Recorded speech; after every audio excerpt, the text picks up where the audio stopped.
Hello, everyone. I think I'll get us started since it's now 10:01. Welcome to this session of the Utah Poetry Festival 2023, Genre as Boundary, Limit, and Blur. I'm Lisa Bickmore. I'm the Poet Laureate of the state of Utah.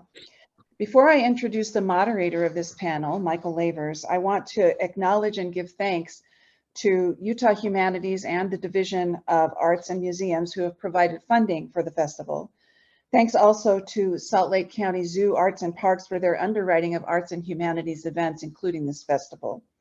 I also want to personally thank Laura Stott Rogers, Nancy Takis, Michael Lavers, Kara Van de Graaf, Cindy King, and Danielle Dubraski, who have helped to plan and carry out the festival. Without the efforts of all of these people, this festival wouldn't be possible.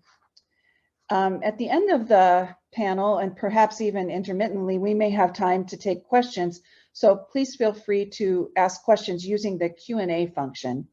And at the conclusion of all of the panel, I'll step back in to facilitate any last questions and to conclude the session. All right, I'm going to introduce Michael now, who is moderating this session. Michael Lavers is the author of 2 books of poems, After Earth and The Inextinguishable, both published by the University of Tampa Press. His poems have appeared various places, including Crazy Horse, the Hudson Review, Tri-Quarterly, and elsewhere. He has been awarded the Chad Walsh Poetry Prize, the University of Canberra Vice Chancellor's International Poetry Prize, among other honors and awards. He has degrees from BYU, Johns Hopkins University, and the University of Utah. Together with his wife, the writer and artist Claire Accabrand, and their 2 children, he lives in Provo and teaches poetry at BYU. Michael, I'm going to turn the Zoom to you so that you can introduce the panelists and get started. Excellent, thank you. Can everyone hear me? Okay, good. Thank you, Lisa. Thank you for introducing this and for organizing all of this. And thanks to Emily for help with the tech. And thanks to our 3 panelists, whom I'll introduce immediately. As Lisa said, if you want to ask a question, chat is disabled, but you can pop your questions into the Q&A function, and maybe we'll take them as we go, or maybe we'll save some time at the end for Q&A. We'll see how our conversation unfolds. As Lisa said, this is the Genre as Boundary, Limit, and Blur panel. We have 3 very distinguished and smart panelists. I'll introduce them briefly and then get the conversation rolling with an introductory question. Jason Olson is Associate Professor of English at Utah State University Eastern, and he lives with his family and Too Many Cats in Price, Utah. His publications include a book of poetry, Parakeet, which was published by Batcat Press in 2017, and Mark Grunwald and the Star-Spangled Symbolism of Captain America, 1985 to 1995, published by McFarland in 2021. His multi-genre creative writing textbook, Intersecting Genre, is forthcoming from Bloomsbury Academic. SUNY Brown Wilkinson's most recent poetry can be found in Missouri Review, Terrain, On the Seawall, New Ohio Review, Western Humanities Review, Sugar House Review, and South Dakota Review. Her essays can be found in Sou'wester, Waccamaw, River Teeth, and Best of the Net. She is the author of The Marriage of the Moon and the Field, Black Lawrence Press, and The Ache and the Wing, winner of the Sundress Publications 2020 Chatbook Prize. Her work has been awarded New Ohio Review's Norward Poetry Prize and the Joy Harjo Poetry Prize and the Sherwin W. Howard Award. She teaches at Weber State University and lives in northern Utah with her husband and 3 sons.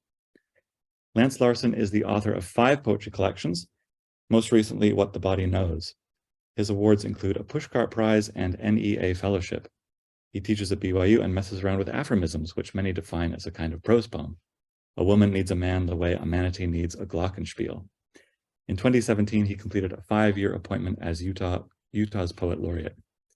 So I would love to hear initially from each of the panelists what exactly they think is at stake in this discussion. I slightly prepped you for this question in advance via email, but why do each of you think that 3 smart people would want to spend time discussing the intersections of genre? What do each of you hope this discussion might accomplish for you as practitioners or for you as teachers? And what might this discussion accomplish for the audience, who will be, of course, teachers and students of poetry as well? And feel free to take this in whatever order you would like.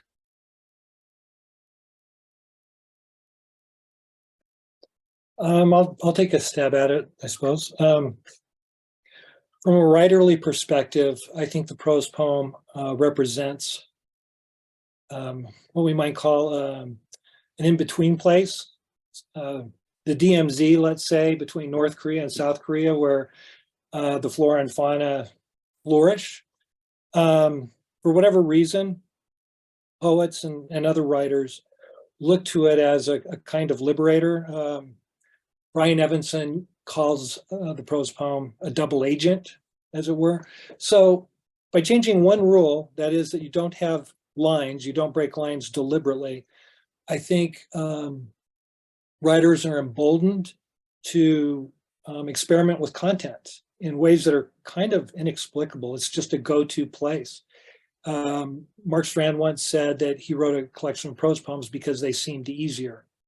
I don't think that's really the case, but it might be easier in one way. And I think that's a way of allowing the writer to let down his or her guard, to allow more id and less superego into the mud fight, which is art. And so I think it's a great place for writers who are sort of have rules for themselves, maybe too many rules, or beginners to try new things that they haven't tried. I'd love to talk about it as a teacher a little bit too, because that's kind of where I first came to the idea of really emphasizing this. And I'm going to be slightly cynical as I talk about this too, because I teach a fiction writing workshop in the fall, and then I teach a poetry writing workshop in the spring. The fiction one fills up really well. I want to make sure I get those great writers that I have in the fall and the spring. And so I would talk to them about how valuable it was to learn poetry, even as a fiction writer, even if your goal is to be the next Brandon Sanderson or the writers that my students care so deeply about. Being a writer of poetry and understanding poetry is going to help you. So maybe it starts from that cynical place, but that's in no way hyperbole. It will. And so even when they're not directly switching genres and playing around with those boundaries between genres, which we'll talk about, I think it still is going to be beneficial. And I have students who never thought about the way that the lines actually work in prose and the way you can create musicality, suddenly see it when they're in the poetry class. And just like Lance was saying, there's so much freedom when you get to merge poetry with these other genres, because one of poetry's great strengths is that freedom to do so many different things. And when you start to pair it with these other genres, you start to emphasize that in ways that I know we'll talk about over the course of this discussion. And I think that's liberating for my students. So maybe I get them in there, to try to convince them that it's going to help their fiction. And I think it will, but then they're going to realize how it's going to help them in all forms of writing as they move forward. Yeah, I'd echo all of that. Something that I keep going back to is something that Nance Van Winkle actually shared with me a couple of years ago. We both love the German-American poet Lisa Mueller. And she said, and Lisa was a really good friend of hers, and she said, Lisa said to me once, this thing that I'll never forget. She said, my hope is that in the future, there will be one genre, and it will be called literature. And I loved that. That seems like really broad. But I love that because it's sort of, I think it's really useful to have guidelines of what fiction does, what nonfiction does, what poetry does. I teach intro to creative writing. And so if I had no guidelines, it would be really difficult for my students to begin. So to have them start with the basics of each of those genres, I feel like is really interesting. But once you get far enough that you do crossovers, I agree that I feel like I think that the alchemy of the two blending is really exciting. In fact, from a teacher's standpoint, this semester I noticed, I did an intro to poetry course as well, and there was a lot of obsession with the line, right? The traditional idea of the line has to do this. And even though you teach them so much contemporary poetry, there's this idea that the line has to have some sort of rhyme in it, right? And so trying to push away from that and do other things. Once we got to the prose poem though, those have been hands down the best poems I've done all semester, because what they turned in, they made leaps, they made surprising connections that they just hadn't done with what their traditional idea of poetry was. They sort of pushed it more in the prose poem when they let go of this obsession with the line. And then when we go back to the line, I feel like there's going to be a fresh perspective of what to do with that. So I agree. I think that there's endless endless iterations of what you can come up with when you marry prose and poetry. And I'm just excited to talk about some of those forms as well. That's very interesting what you say about their prose poems being the best. I guess I would love to hear an elaboration of that. What is hampering people from writing, when they label what they're writing as a poem, what do you think is hampering them exactly, other than the line?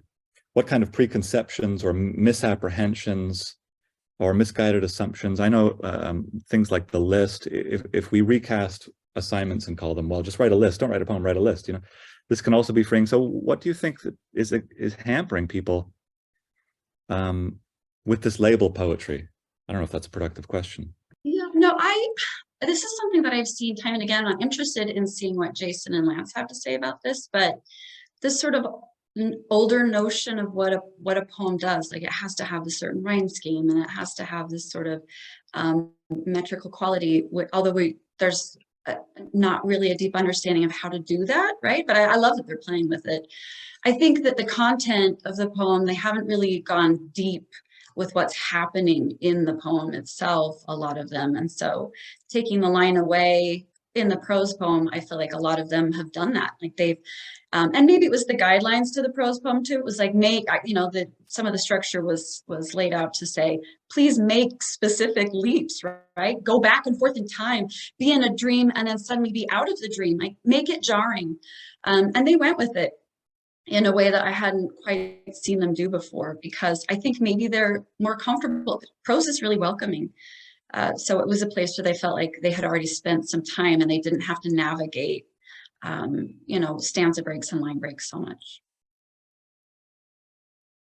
I know when I was first starting to write poetry when I was an undergrad, I was writing imitation poems, even if I didn't realize I was. And I think that's what happens sometimes to our intro level creative writing students. We haven't had a chance to introduce them to a lot of contemporary work. So I was an English lit major, and I was writing imitation poems of Tennyson without even being conscious of it. And so I think that's what happens often to our students. Maybe they didn't have the affection that I did for Tennyson as a 19-year-old, which says a lot about me, perhaps. But I think that what's really interesting is, like what Sunny's saying, there's an attachment to what those structures are.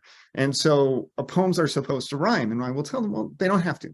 But then they don't seem to really believe me. And as long as they're kind of playing with those line forms, they're still going to do it. And what often happens is that then the line dictates the poem, or the rhyme dictates the poem. And so we have these lines that you would never actually have in a poem, that are this convoluted style of language that are just there to get the rhyme in place, which is certainly something that happens a lot, especially in those intro classes. And so what I love that Sunny's talking about is it's like changing all of the rules. Like all the rules are changed. Okay, now you can write something and don't worry about the lines at all. And then what happens? And then suddenly we're getting to hear what the students actually want to say, right? I mean, that's what's getting to happen through prose. And I think that happens when I do like imitation poems more directly than that. If I have students imitate like a contemporary poem and use some of the structural things that are going on, then suddenly they're not feeling like they have this expectation to use these kind of forms that they don't fully understand. I'm not saying there can't be great rhyming poems. Obviously there can be, but it's harder than it looks. And I think those intro students might not always realize that. And the prose poem is a wonderful way of kind of pushing them in a different direction. I might just add this. What I tell students in a poetry class first day is that the poems they write will grow directly out of the definition of poetry that they carry in their head, whether they're aware of that definition or not. It can't be any other way. And so I say the long-term solution to this is to read 10,000 poems carefully. They can't do that in a semester. So what I tell them to do is read the poems assigned as closely as you can and try to not revert to your knee-jerk reaction of what a poem is. So the prose poem and other kinds of poems, say a list poem, you mentioned that's one of my favorites. If they can focus on that definition and hold the other one that they hold unconsciously far away, then chances are they'll write something more interesting. So I think the prose poem, it is liberating. And it seems as if there aren't any rules. They can forget certain things and pay attention to ones that are more important, like concreteness or juxtaposition or freshness of language and let some of those other conventions go. So it doesn't have to be the prose poem, but it seems like for whatever reason, that's a really successful vehicle. So we have got some questions coming in at the Q&A. I'll get to those in a minute, but I want to pick the panelists' brains in terms of their own practice as writers. So I'd be curious to hear when a lineated poem you've been working on suddenly announces that it would be better as prose, or not even, we don't even have to consider this from the shift from poetry to prose, but even inside genres of poetry. If you're writing a sonnet and it says to you, no, I'm actually a villanelle, or no, I'm actually a free verse poem. Or maybe I am actually prose. Or if you're writing a small piece of prose and it says, no, this would be better in lines. Do you have any way of describing what that announcement, quote unquote, from the text that you're working on feels like? How do you know? Is it all intuitive? Have you noticed any patterns in the way that this works? What are your thoughts about that? So I'm going to lean on Nance Van Winkle one more time. Her description of this I thought was really interesting because she does multiple genre writing too. And her description was that, writing is like casting out a line, and there's some sort of, it's under the surface at some point. You're not quite sure what you're going to get there. But then there's like a tug as she reels it in. It's either a fairly smaller being, right, which she says is like a poem, right? She knows that it's something that that she can do within a page or two. But sometimes the tug is a little harder and it takes her longer to reel in, and she realizes that's probably a short story or some sort of prose piece. And I thought that was an interesting way to describe it. Times when something has been haunting me, or something's tugging at me, and I'm getting it on the page, I feel like I get an idea pretty early on if this is something that I need to have dialogue, if I need to have scenes, if I need to juxtapose, this place in time with another place in time. So a lot of times it happens for me early on. I would say there are times when I'm writing and mid-poem, I feel that maybe there's a sound quality or there's an image that keeps coming up over and over again. And so maybe that wants to be a villanelle, or maybe that wants to be a sestina. There's a word that won't keep itself out of the poem. So I just try to go in that direction. So I would say most of it is intuitive, but it's still a surprise to me. It's almost something that I can't always describe because it feels like a new experience each time. But those are the explanations that I guess best reflect what I've experienced. I'd probably say for me, it's mostly intuition, the way that you've described it. But sometimes it's a decision, and maybe that's not that shows what kind of integrity that I have, or lack of integrity. Let me explain with an anecdote. I remember several years ago, I was writing a poem that was about 2.5 pages long, and it was just one big block, but it was lineated. Took it to my writing group. They said, we mostly like this, but it's too long, cut about a fourth. I did. And then I started looking at where I could send some work, and I realized I hadn't sent anything to Brevity, which, as you know, is a magazine for short nonfiction. And I read this poem and realized, wait, this is almost entirely autobiographical. I've only made up 2 things. I know that's a pretty low bar to explain what nonfiction is, that actually happened. But I changed those 2 things, dropped all of the line breaks, and just had it as a block. And I sent it off to Dinty Moore at Brevity. A couple weeks later, I got a note back and he had accepted it. So, I wanted to run down the hall shouting, et cetera, et cetera. I usually don't do that. So instead I sent a note to my wife saying, just had a piece taken by Brevity. Dinty, I think I called him Dinty, which was a little overfamiliar. Dinty thinks it's a piece of prose. It's an essay. It's really a prose poem. And I sent it off to her and then realized I had actually just sent it off to him by mistake.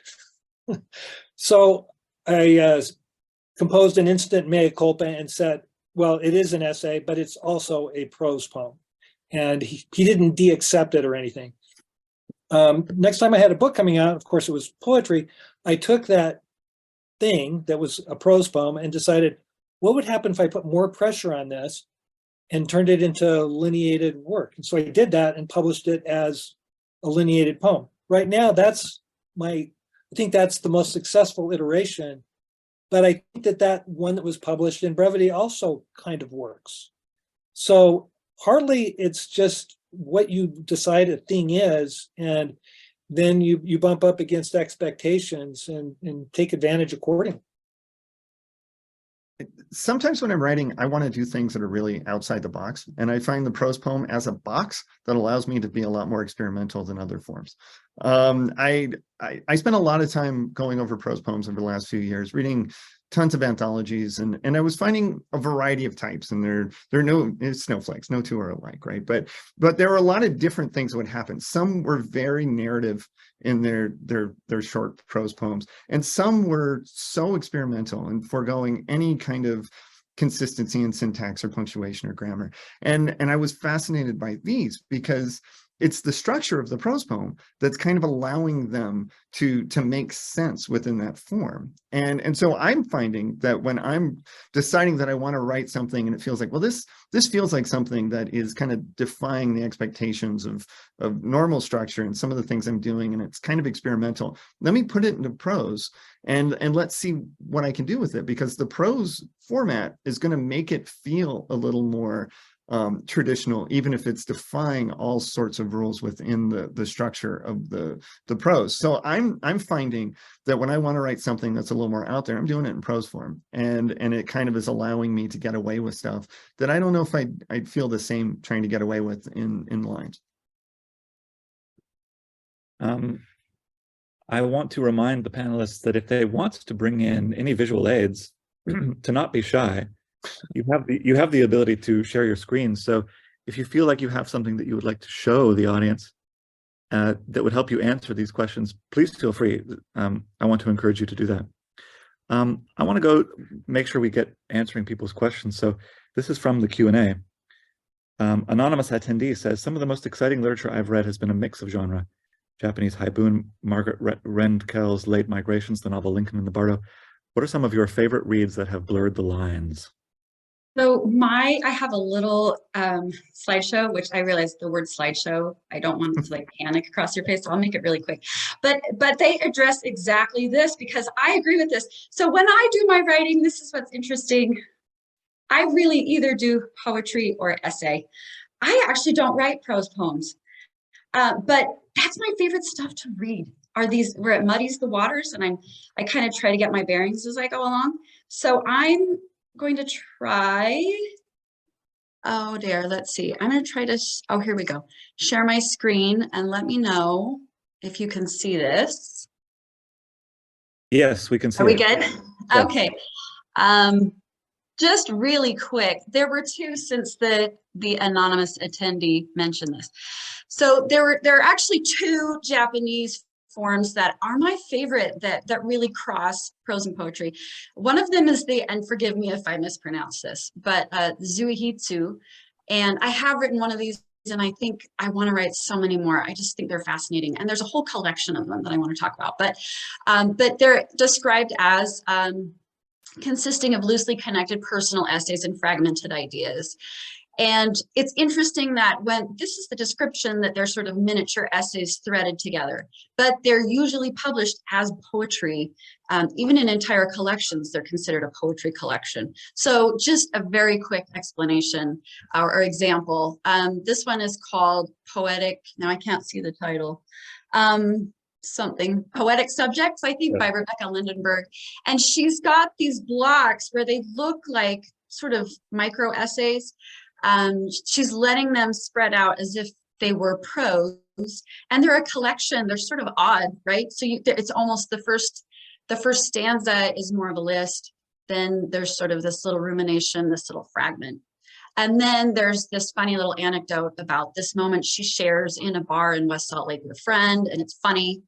And then something she loves about old movies, and then just something like really I think, analytical, right? And interesting about what poetry does and what it doesn't do. And so I think this is an interesting mashup. You have a little bit of the list, you have a little bit of memoir, you have a little bit of what we would think of as traditional poetry, sort of a gathering of the moment or a rumination. Some of it's just anecdotal. Some Zuhitsu brings in like a grocery list, right? Or some joke that someone told you. So it almost feels like more curatorial instead of just writing. But it's also, it's very inviting because it looks like prose, but it does a lot of what poetry does. So I think that one's really cool. The other one that was mentioned is the Haibun. That was a little more recent, back in 1690, but this one also does that. It's just so fluid: prose, poem, diary, autobiography, travelogue, short story, essay. This is one by one of my favorite contemporary writers, Christopher Howell, and you get that block that looks prosy, right? It's sort of this rumination on this memory, this moment he shares. You get in the scene, you get detail, you get imagery, and then there's, with the Haibun, there's just this sudden sort of exclamation at the end that feels like it sort of fireworks off into a poem. I love the marriage of those two as well. I feel like they're really strange the way they come together and they rely on each other. And then the last one I think is really interesting, and I'm interested to see what the other two panelists have, but the micro essay, which I almost called this a prose poem, but it doesn't look like a prose poem. It's not that block that prose poems often come in, but it's prosy. And this is from a collection online called Beautiful Things with River Teeth. And you get so many of these. They're very, very poetic. You have a lot of sound, you have repeated imagery, and it's this beautiful moment you go really deep in quickly, but it's so inviting because it just looks like a quick essay you get to look at. So you get all of the main hits of a poem, but then it's sort of in this form that looks like an essay. And then I have a couple just suggestions here. If you like these marrying of prose and poetry, books that I think do this really well, and they're all very, very different from each other. Lance just mentioned Mark Strand, and I'm about halfway through Almost Invisible, but that got the Pulitzer, I think in 2013, and that's just a celebration of how much a prose poem can do, and it can be in an entire collection and build sort of a narrative of the ephemeral and of the ineffable. And so I find them really, really interesting. All of those I would highly recommend. They're entertaining, and they just feel wildly, I guess, germinative for new possibilities of what you can do once you step out of just the box of prose or poetry. I find them very exciting, and those actually have been my favorite reads in the last couple of years. Thank you so much. I especially love your emphasis on these old Japanese forms, implying perhaps that the blurring of genres has always been traditional, and perhaps that what's new is our limited categorization, this fetish that we have to put things into boxes and to label things. And a more traditional way has been perhaps to not care so much about this. I don't know. Jason, Lance, what else should we read? What are some of your favorite texts that have blurred the lines? Jason, go ahead. I'll go ahead. I've got, my slideshow is just me holding up a book. I'm not quite as tech savvy as Tony. This is a book that I have loved recently. This is A Harp in the Stars, which is a collection of lyric essays. It was edited by Brandon Billings Noble. Harp in the Stars. So this is a collection of lyric essays, and I was thinking a lot of this collection as Sonny was talking, because the lyric essay is emerging between poetry and creative nonfiction. And so it's taking the interesting qualities of poetry, which are the formal experimentation, using different kinds of styles and approaches, and then merging it with creative nonfiction and allowing that creative nonfiction writer to be more experimental and to try different things that they might not before. So a lot of those things that we were looking at from Sonny absolutely reminded me of the stuff that Noble puts in this collection. Dinty is in here too. I'm really not on a first name basis with him, but and so there are lots of prose essays that are in numbered sections or in list form. They also are going to do things like again, stuff that we kind of referenced before, the hermit crab essay, where you take a different form and then put something in it. So you would take like a shopping list and use the form of a shopping list to tell a nonfiction story. Braided essays where you would have separate narratives that kind of weave together in different ways. And so it's been so exciting for me, and we're using that word a lot because it's totally genuine. I just love reading stuff that's, I didn't know I could do that. I mean, it takes me back to when I was first reading contemporary poetry, and the first time I read James Tate, I'm like, I didn't know I got to do this stuff. You know, I was attached to Tennyson, as I said before, and then I read Tate and Simic, and like, oh, I get to do all sorts of things if I'm writing poems. That's how I'm feeling when I'm reading a collection like A Harp in the Stars and those different kind of combining ideas. I think there's so much fascinating stuff that's out there. Now, these aren't prose poems. They're not short in that way, at least not many of them. They're longer essays, but they're embodying these qualities of poetry that are creating something entirely new. And I am here for it. I mean, it's just so much fun to read this stuff. So I also have a virtual slideshow. This first collection, these are two collections that I've used in the past. An introduction to the prose poem. I don't know if you can see it very well. But what I find interesting about this one, I think it came out in 2009, is that it's organized by mode or genre or subgenre, whatever you want to call it. I won't read all of them, but this will give you an idea. So there's a section on anecdotes, a section on object poems, a section on flash poems, so leaning towards narrative, right? Meditations. There's one on aphorisms, an entire section on list poems. So for me, this is useful because it helps me to teach students how to demystify a form, right? To get down to see how it's put together, how it's organized. And I think once students aren't as intimidated by the form, they're more willing to try things, and they can bring both parts of their mind to the page. So my current favorite anthology, which I will probably use next fall, is simply titled Short. I don't know if you know this one at all, by Alan Ziegler. And it mixes prose poems, very short essays, fiction, and then kind of anomalous forms. And it goes way back. It really has two sections. The first one he calls Precursors, and then Modern Writers, which start about the 19th century and go to the 21st century. But the reason that I like this is, how would I describe it? It has a higher percentage of what I call keepers than any prose anthology that I've seen. That is, that I can walk into a classroom and present this particular poem and wow the students. I don't have to talk them into liking the piece, which is too often the case. So I just think he has really great taste, a great sensibility, and it does give you a kind of historical breadth that some anthologies don't, but I've had really good success with this. So. Thank you. If you've asked a question in the Q&A, lots of great questions, by the way, and we won't have time for all of them. Can I speak on behalf of the panelists and ask the questioners to just email the panelists, find their professional email and say, we didn't have time for my question, but I'd love to hear your thoughts, and you could get your question answered. A question from Gregory Books about how to lead workshops. Maybe I could piggyback onto this question and ask, when you're leading a multi-genre, when you're teaching a multi-genre class, do you differentiate, this is a poetry workshop, this is a nonfiction workshop, this is a fiction workshop? Would there be any justification or reason to do a workshop in which these genre boundaries are kind of ignored or thrown out the window? Or, I don't know, any quick advice or best practices? I'll just say something really quick. I like knowing what the writer thinks a thing is to begin with. So I would like it labeled, I suppose, just for the beginning, partly because if something is nonfiction, I kind of want to know whether it happened or didn't, and because that is so central, I think, to that genre. But that's just a beginning point. And then I think part of the discussion would be, what makes this fiction? What makes it such and such?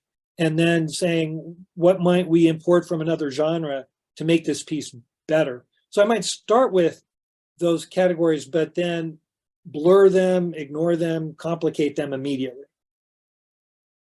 I would agree. That's what I do in my intro to creative writing. Since we handle each section or each genre as its own sort of unit, we cover the parameters and of course go over, if you write nonfiction, this is something that should actually happen. Fiction is not really, you can go anywhere with it, but we talk with fiction about like characterization and setting, and there has to be some sort of narrative arc. Something has to happen, right? Although we say that too in nonfiction. I think sometimes there's this idea in nonfiction of I can just describe, right? And so we say it has to go somewhere, like a poem goes somewhere, right? But by the end of the semester, we sort of take the nets down and say, all right, we still might need to clarify what what we would label this. But reach across the aisle a little bit. If this is a fiction piece that is feeling a little flat, what can you borrow in poetry that would ignite it a little bit more? Or vice versa. Maybe this is a poem that has some sort of narrative quality in it. Where do you want it to go, right? So what did we learn in fiction that would help you? So I do think if you show the relationship between them, it just strengthens their writing and their understanding of what good writing is. The first creative writing class I ever taught was a intro multi-genre, but it was fiction and poetry. That's what we were told to do. And we were told to teach half the semester fiction, half the semester poetry.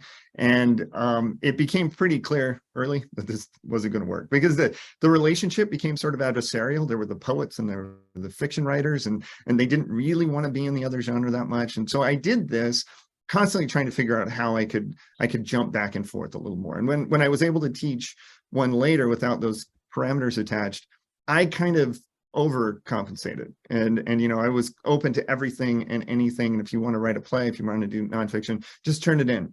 And so I think what Lance said at the beginning is smart, of making sure we have some understanding what the student thinks they're doing. I think that became very helpful. And now when I'm teaching a class that's exclusively fiction or poetry, I will have no problem bringing in information and ideas about something related to another genre that is not on the agenda, and making sure we talk about that to tie it together. I want to make sure we're doing the blurring, even in a class that's about poetry. If there's something that's relevant to fiction, nonfiction, screenwriting, I'm going to talk about it, because that's going to just make it all seem more connected, which it is. Thank you. Thank you so much. Alex Turner is asking if genres can ever die. I'm thinking of both obscure genres that were maybe in vogue thousands of years ago, as well as more universal or modern genres. Is a discussion on the death of genre even worthwhile? That's why I like that Sunny has brought in the Zuhitsu, which I have to admit, to my great shame, before you emailed me about that, Sunny, I had never heard of before. So perhaps the answer to that question is no. There will always be somebody who around to passionately resurrect these genres. But I'd love to hear a question. Maybe I'll ask two questions at the same time. If you have any questions about that, whether or not a genre can die. But also, Lynn Domina is asking, what about poems that adopt some of the strategies of prose, but aren't simply single prose paragraphs? I'm thinking about Layli Long Soldier's Whereas, narrative poetry, for example. There are poems in lines that tell stories. That's classical fiction technique. So this is a choose your own adventure, choose your own question. I've asked two. Who wants to answer what? I'll start. Genre will never die, but maybe it ought to, right? In some ways, because once we get to the point, and I don't really mean that, but it sounds provocative, so we'll go with that. But genre's not going to die, as we've just said. There will be writers that will be trying to find things that worked before that we can do again. And it's fascinating, it's exciting. But when we can really get things blurred, I don't want to ignore the individual genres, because I think that's really important. But once we can ignore those genres a little bit more, then we can create something that we actually need to create. I think we get limited if we think, oh, I just have to write this poem, I have to write this creative nonfiction essay or whatever it is. So once we're able to ignore genre, maybe not kill it, we don't need to be quite that severe, but once we ignore it, we can start doing things that are more interesting, and that will allow us to do things like narrative poems that aren't prose poems, that are still doing new things, because we're taking elements, because we're ignoring the genre distinctions, and we're creating that blur that leads to such interesting creations. So I kind of answered both, sort of. Awesome. Anybody? That's great. Sunny, Lance, any ideas about whether or not genre can die, or Maybe just a quick one, and that is, I remember being wowed, as probably everyone was in graduate school, when I first read Bakhtin. And, you know, he talks about genre, et cetera. And I like his idea of the novelization of everything, right? I mean, what he essentially argues is that you can make old forms new by ignoring conventions, by breaking them up and introducing new conventions. So I would say some genres could die, but you could always bring them back using a Bakhtinian kind of carnivalesque attitude towards language. So, you know, I would love to see someone, you know, novelize The Recipe or the car repair manual or whatever it might be. So. Yeah, so I don't know about them dying. I guess that what I like watching is the evolution of a form. I think that's really interesting. Like another form that I have a lot of admiration for and just awful at is the sonnet. You know, looking at, I grew up reading Shakespeare sonnets and traditional sonnets and Petrarchan sonnets, which heaven help me, I actually did have a preteen phase where I love Petrarch. It's so bizarre. But some of my favorite sonnets to read now, like they have the 14 lines in the Volta, but they don't have like the American sonnet or whatever. One of my favorite contemporary pieces is Patricia Smith's Motown Crown, which is a sonnet crown about her growing up right inner city with the Motown music that sort of defined her coming of age. So that, if you compare that to Shakespeare, it's quite a ways from it. But I love the fact that there are roots in that, and she's spun it off and done her own thing. So I think you can do that with so many genres and so many forms. They just evolve. And for me, that's exciting to see how someone continues to reinvent it and then someone else kind of picks up the reins and does the same thing. I hope that keeps going. I like that. Well, thank you. Thank you, all three of you. We're about 1 minute away from our allotted ending time here. So let me just thank Sunny and Jason and Lance one more time and encourage you all to attend the future panels, readings of the Poetry Festival. And I'll turn it back over to Lisa now, who, yes, talk more about that. I also want to extend my thanks to all of you. What a beautiful panel. I just can't get over it. I took a page full of notes while listening to you talk. It was really, really a joy.